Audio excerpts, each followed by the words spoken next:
A murder is announced. Part 4. Clues in the Shadows. Evening descended upon Chipping Cleghorn with a chill that made shutters rattle and lamps glow brighter.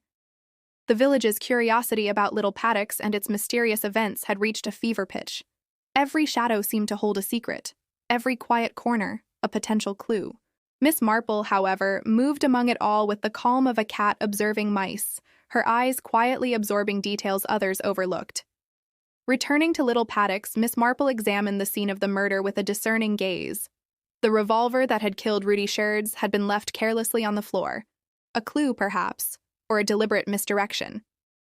She noted the positions of chairs, the scuff marks near the fireplace, and the small indentations on the carpet. Human behavior always leaves traces, she reminded herself. A tremor of guilt, a mislaid item, a glance too long. These were the whispers of truth. In the village, gossip spread like wildfire.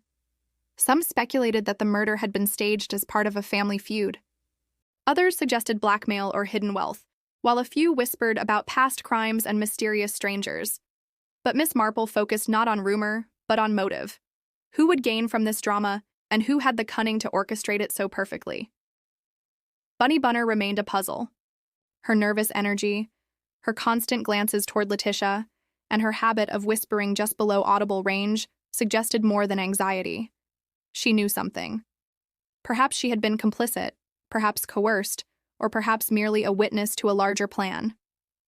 Miss Marple filed every action and reaction away in her mind, linking them like pieces in a jigsaw puzzle.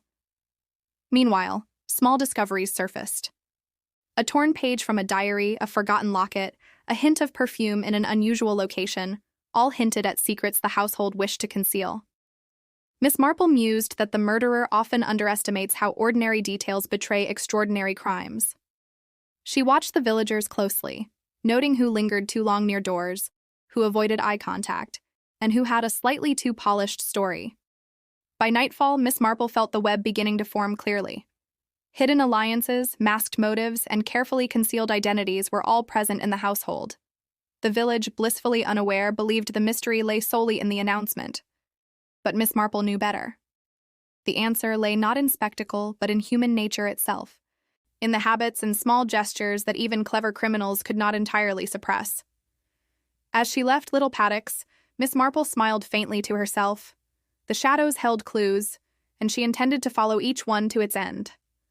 The murderer's mask, she was certain, would eventually slip, and when it did, justice would follow.